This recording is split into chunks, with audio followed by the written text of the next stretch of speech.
Boa noite, professor. Boa noite, turma.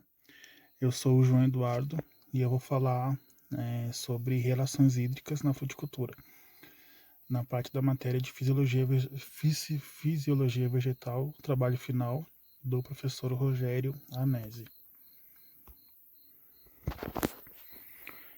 Bom, especialização em fruticultura de clima temperado, aluno João Eduardo, professor Rogério de Oliveira Anesi. Relações hídricas na fruticultura. Bom, introdução. Nos últimos anos, a região sul do Brasil tem apresentado déficit hídrico e a cultura da maçã está incluída em quem sofre as consequências, né, nesses grandes períodos prolongados de estiagem. A macieira, por ser uma planta de grande porte, é abundante em vegetação, também ocorrendo, né, muita transpiração, causando o que causa, né, uma grande exigência de água. Esse período de déficit hídrico ele ocorre principalmente quando a planta demanda mais água, que seria ali os meses de outubro, novembro, dezembro e também janeiro. De todos os recursos de que a planta necessita para crescer e funcionar, a água é o mais abundante e importante para o desenvolvimento da planta. Clima temperado e fruticultura. Bom, o clima temperado tem características, né, como verão ameno, chuvas uniformemente distribuídas, chuvas, né, bem distribuídas, precipitação ali ao longo de 1.100 a 2.000 milímetros por ano, e também a ocorrência de geadas. Ela predomina ali no Rio Grande do Sul, na parte do Planalto, Santa Catarina, Paraná e também na região de Campos do Jordão. Bom, a água na planta. 97% da água ela vai para a transpiração e somente 2% é usado no crescimento ou reações bioquímicas da fotossíntese. 1% ele é usado em outros processos metabólicos. Ela também é usada na parte da absorção de minerais, né, no solo pelas raízes, e também compõe o citoplasma da célula. No caso, a fotossíntese, ela expõe a planta, né, à perda de água, fazendo constante ameaça de desidratação. E para impedir isso, né, essa água ela deve ser absorvida e ser transportada através de todo o corpo da planta. A água, ela é um solvente, atua, né, como um solvente, né, substâncias iônicas e para moléculas como açúcares e proteínas. Ela forma ponte de hidrogênio e ela é polar. Ela é altamente coesiva, também tem uma grande resistência à tensão e faz participação em reações químicas, como hidrólise e elétrons na fotossíntese. O xilema, ele faz transporte de água, minerais pela seiva bruta, e o floema conduz substâncias orgânicas, como açúcares, pela seiva elaborada. Relações hídricas nas plantas.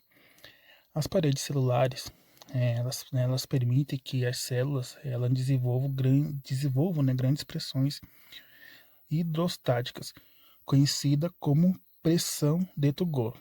Essa pressão ela faz a expansão celular, abertura estomática, transporte no floema, também transporte através de membrana, rigidez, estabilidade mecânica de tecidos vegetais não lignificados. O crescimento celular, fotossíntese e produtividade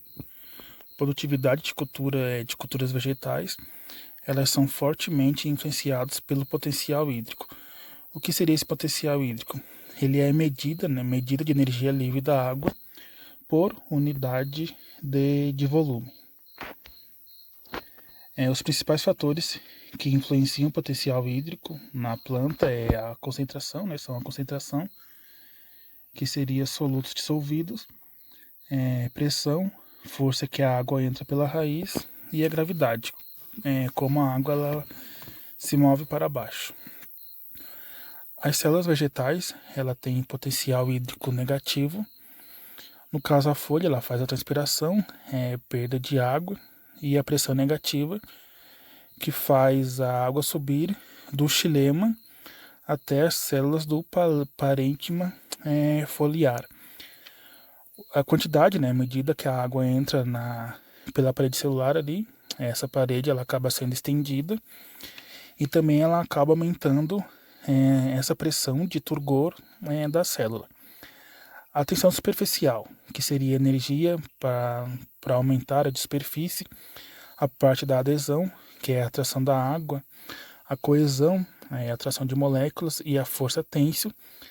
Esses itens, no caso esses 4 itens que são necessários para gerar a força física que puxa a água ao longo do sistema vascular das plantas. Aqui eu vou falar um pouco do processo de difusão. Ele é um processo de agitação de moléculas em busca do equilíbrio, e ele ocorre por causa da diferença de gradiente de concentração. Como vocês podem ver na imagem inicial, 2 moléculas diferentes. Na parte intermediária, na agitação, essas moléculas já começam a se misturar, No final, as moléculas já estão em equilíbrio, ou seja, o processo de fusão é em busca do equilíbrio, pela parte da agitação térmica. A osmose. O processo de osmose é o movimento da água por difusão através da membrana semipermeável, membrana seletivamente permeável. Ou seja, a água, no caso do processo da osmose, a água é absorvida pela raiz a favor do gradiente de potencial.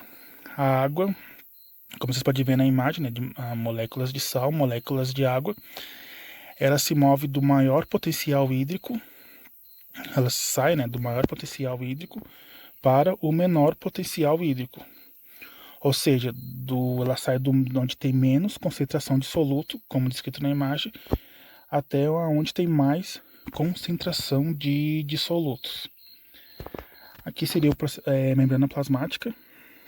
Como vocês podem ver nessa imagem, o exterior das células, moléculas da água. Essas moléculas elas atravessam a bicamada lipídica por difusão. Porém, ele é um processo lento, Como vocês podem ver ali, 1, 2, 3, 5 moléculas de água atravessando ali a bicamada lipídica. Já é aí que entra a parte das aguaporinas. O que seriam aguaporinas? Elas são polo seletivo na água. E o que elas fazem? Elas auxiliam, facilitam, no caso, o movimento da água. Ou seja, elas fazem que tenha um grande fluxo de água atravessando, e seja um fluxo contínuo, também auxiliando nesse processo, da água chegar até o citoplasma da célula. As aguaporinas, elas também são proteínas integrais, que formam canais seletivos à água através da membrana. Absorção de água pelas raízes. A água ela se move do solo por fluxo de massa, e ela depende do tipo de estrutura do solo e do gradiente de pressão. Essa aqui é um corte vertical da raiz, como vocês podem ver. O pelo da raiz, a água ocupando ali, partícula de areia, partícula de argila, o ar, tanto o ar solo úmido como o ar no solo secando. No caso de excesso de água, quando há excesso de água na planta, esse ar ele é retirado. A água ela ocupa esse espaço que é para o ar, E o que ocorre? Ele acaba ocorrendo a podridão das raízes, e ele acaba não absorvendo adequadamente tanto a água como o nutriente. Ele acaba prejudicando quando há excesso de água, acaba prejudicando a raiz, também favorecendo no caso, doenças de fungos. Aqui é um desenho de como a água ela se move pela planta. Ela se move através do diferença de potencial. O xilema, tanto o xilema quanto o solo, ele apresenta variação de potencial de pressão, como vocês podem ver na imagem. A parte da folha, ela tem a variação no vapor da água nos estômatos. E também tem a parte da raiz, que ela ocorre na variação no potencial hídrico, como vocês podem ver ali na imagem. Vocês podem ver, ela destaca no zoom e tem a linha do solo. No caso da difusão da água, ela sai da folha e vai para a atmosfera. Porém, para que ocorra esse processo de forma eficiente, ele é necessário que ocorra um contato íntimo entre os pelos das raízes, como vocês podem ver ali no zoom, né? São essas estruturinhas marronzinhas ali. Os pelos da raiz necessita que ocorra um contato íntimo entre esses pelos e também as partículas do solo para que ocorra um diferencial de potencial eficiente na planta. A água, ela se move na raiz por 3 rotas, que seria a apoplástica, a simplástica e a transmembrana. A aploplástica, ela se move pelas paredes celulares, como vocês podem ver no zoom. Ela vai atravessando ali as paredes celulares, né, célula por célula. Só que ela se depara com a estria de Caspary. E para atravessar essa estria, ela meio que passa por dentro da célula, né? Ela passa meio que por dentro da célula até que ela consiga chegar no xilema. Já a rota, tanto a simplasto, ela se desloca através do parênquima cortical, né, via as plasmodesma, que seria essa aí que está na cor preta. Ela vai ali, vai seguindo, né, pelo parênquima cortical, nos plasmodesmos, né, via plasmodesmos, até que ela consiga chegar ali na parte do xilema. Já a rota transmembrana, que é essa de azul, né, ela diria assim, ela atravessa célula por célula, como vocês podem ver no zoom ali. Ela vai atravessando célula por célula, até que ela também consiga chegar ali na parte do xilema ali na planta, né? Então esse seria o modo de como a água se move pela raiz. O transporte de água pelo xilema, existe dois tipos principais, que é o traqueides e o elemento de vaso. Bom, o fluxo de massa, né, é impelido pela pressão, que move a água a longas distâncias pelo xilema. Os vasos, eles são essas estruturas mais largas. Ele é um suporte estrutural, né, e ele é mais eficiente porque, como ele é mais largo, a água tem mais fluxo de água e ela acaba indo com mais facilidade, ocorrendo uma maior intensidade de água atravessando pelas vias, pelos vasos. Já as traqueides, como vocês podem ver no zoom, ela não é tão ágil, né, na parte do transporte da água, por causa que ela é uma estrutura mais fina. E ela tem algumas partes, né, cavitadas, que são preenchidas ali com ar.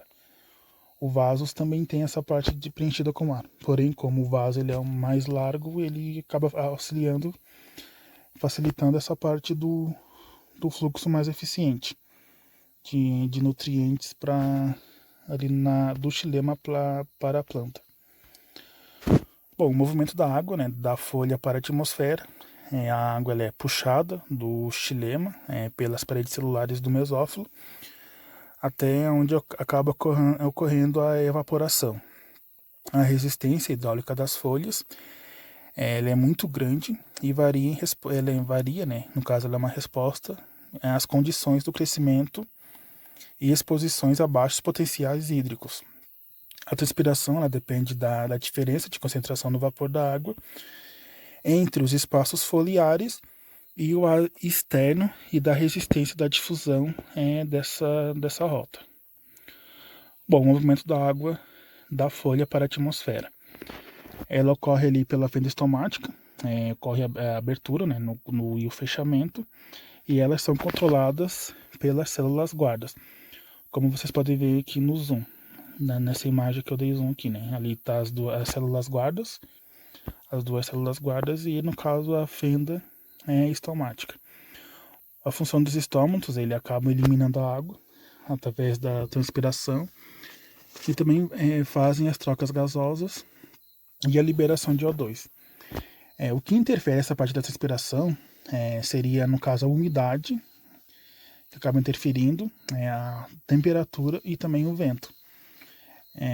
E o processo da transpiração ali na planta, ela acaba auxiliando tanto o controle da temperatura e também o controle de água no vegetal. Aqui seria um trabalho, como eu falei das relações hídricas, né, na fruticultura, eu acabei trazendo trabalhos de irrigação. Esse trabalho do Gilmar Ribeiro, ele fala da irrigação, efeito de irrigação na fruticultura de clima temperado no Brasil. Eu acabei destacando, né, a parte da produção acumulada de frutos. Ele destacou aqui, né, ele trabalhou no caso 3 anos, né, safra 11-12 até a safra 13-14, até o ciclo 13 e 14. Aqui seria a Maxi Gala, produção acumulada por calibre. O gráfico ele trabalha a produção e o calibre do fruto. Acima de 70 milímetros, deu não significativo. De 55 a 65 milímetros também deu não significativo. E menor que 55 milímetros deu não significativo o calibre do fruto. O que acabou destacando foi entre 65 a 70 milímetros. A melhor resposta ela obteve na adubação convencional, mais a irrigação, que chegou ali a produção de 40 mil quilos por hectare, né, 40 toneladas. Porém, a parte da adubação convencional, feita irrigação feita irrigação mais irrigação e a feita irrigação, elas acabaram obtendo a mesma média. A que obteve melhor média foi só a adubação convencional mais a irrigação, na Maxi Gala. Já na Fuji Suprema, ela obteve respostas tanto acima de 70 milímetros como 65 a 70 milímetros. De 55 a 65 milímetros e menor que 55 milímetros deu não significativo.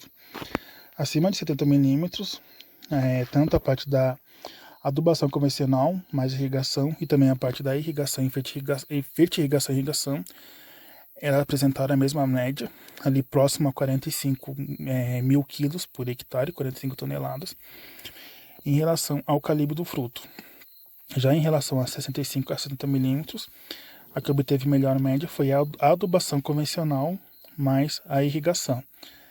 Aqui chegando à conclusão que houve uma diferença na parte de produção por hectare, na relação às cultivares Maxi Gala, né, e na cultivar Fuji Suprema, no uso tanto de irrigação como fertirrigação na planta.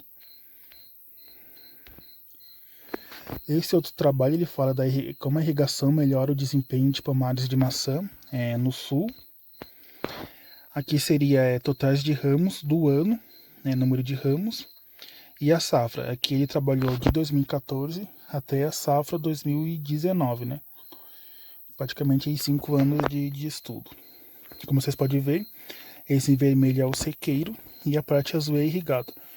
No primeiro ano eles tinham a mesma média, próxima ali a 5.2, a imagem dela tá um pouquinho ruim. No trabalho também não estava tão visível, mas aqui só pra gente ter uma noção da diferença. Já a partir do segundo ano, a parte irrigada, ela já começou a se destacar, já obtendo maior número de ramos. Em 2016-17 também já conseguiu se destacar, 18-19, e já ali no ciclo No caso, ciclo 18 e 19, já teve uma grande diferença em relação à parte do sequeiro e a parte do irrigado. Chegando ali a parte do irrigado, próximo ali a 65, né, número de ramos do ano ali na planta. Aqui seria a produção acumulada por calibre, também 2014 a 2019. A parte margem também não está bem visível, no trabalho ela já estava assim também, mas ela dá para perceber bem ali a diferença do sequeiro, né? Tanto como a irrigação e fertirrigação, que apresentaram praticamente médias iguais, tanto na Galaxy, na variedade Galaxy, tanto na variedade Fuji Suprema. Chegando ali a próximas, ali a quase 26% de aumento na parte de irrigação, né? Fertirrigação próxima ali a 42% de aumento, ali chegando a 143 mil quilos por hectare já na irrigação, na Galaxy, e na fertirrigação ali próxima a 161 mil quilos por hectare. Na parte da Fuji Suprema, o acumulado ali já chegando na parte quase 184 mil quilos por hectare, na parte da irrigação, e na parte da fertirrigação ali próxima a 200 mil quilos por hectare. Lembrando que é uma produção acumulada, são quase 5 anos aí de estudo para que chegou nesse resultado aqui. Esse trabalho eu quis destacar a parte ali sobre o crescimento de troncos e ramos. Esse é um trabalho da influência, né, da irrigação em pessegueiros, da cultivar Maciel. Aqui, como vocês podem ver na tabela, foram feitos 3 tratamentos: irrigação na colheita, irrigação em todo o ciclo e na parte não irrigado. No comprimento de ramos deu não significativo, seguindo pelo teste Duck, né?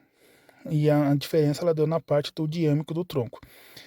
A melhor resposta ela obteve ali com irrigação em todo o ciclo, no caso, em todo o ciclo.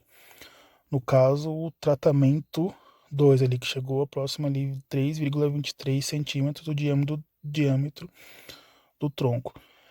Tanto a irrigação na colheita como não irrigando, eles obtiveram ali a mesma média, né?